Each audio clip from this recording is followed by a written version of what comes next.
Ito yung mga inabutan ko nung kami bata pa.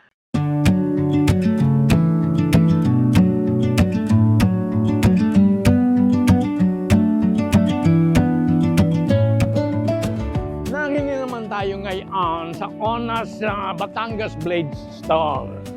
Dine, aalamin natin ang umpisa at saka yung paggawa ng balisaw. Ay siya, tayo!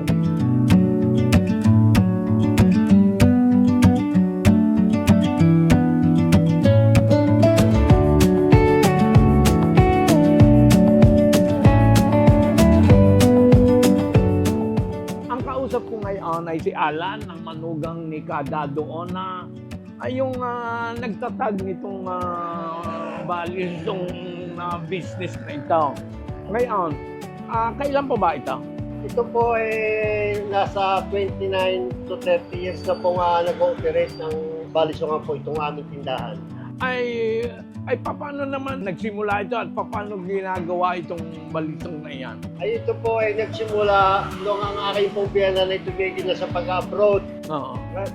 Sa dahilan ng wala na po siya mapagpunan ng pagkakahanap buhayan, naisipan po ng kanyang pamangkin na ibenta sa kanya at binili niya. Sa katunayan na lahat ng kanyang balisong ay kanyang in-upgrade para mapaganda ang kanyang ibig mo sabihin, itong mga style na ito, siya na ang nagsimula niya mga gayaan, yung mga dekorasyon diyan sa balisong. Opo, yun na nga po, siya na po ang nag-design. Ay gawin nung bata kami, ay ang balisong life very simple, yung mga pagayon lang.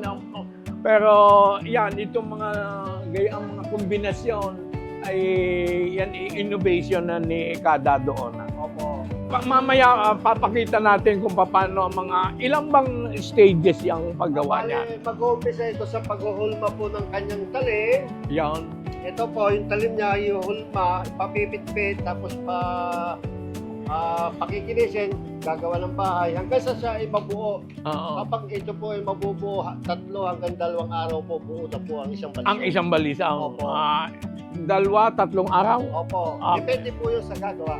Oo. Pero ang materials lahat available dito. Opo, bali, mahirap po humanap ng ganito kung saan po kami nakakarating. Narinig na ang mga materials natin sa paggawa ng balisang.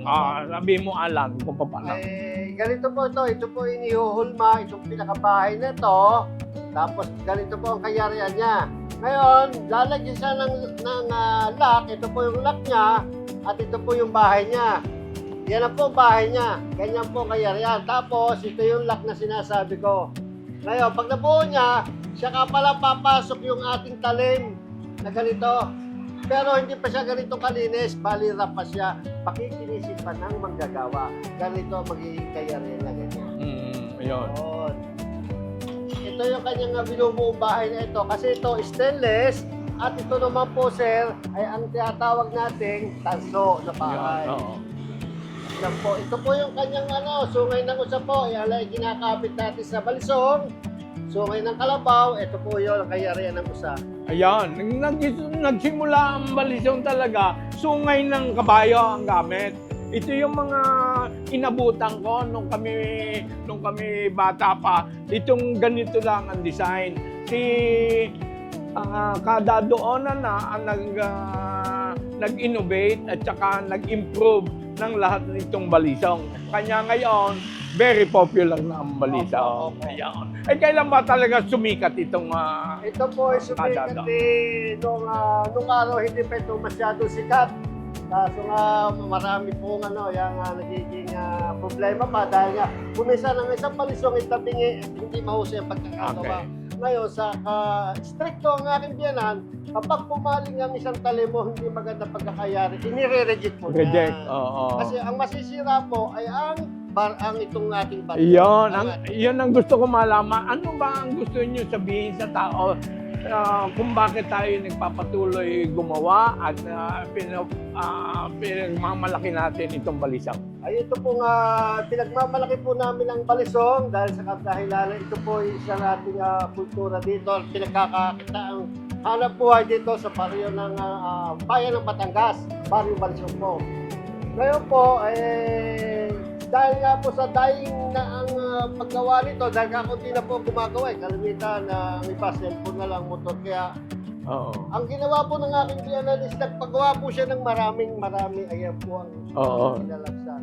Oo, Ayun okay. po ang aming Sana supportahan nila itong bugasan ng aming Ayan, ay di yung mga gustong sumuporta sa ating kultura, abay pasyal kayo din sinsay muna din sa kada doon at Batangas Blades. Ay siya, maraming salamat at sana'y umunlad pa itong kadado. Ay siya, maraming salamat. Okay.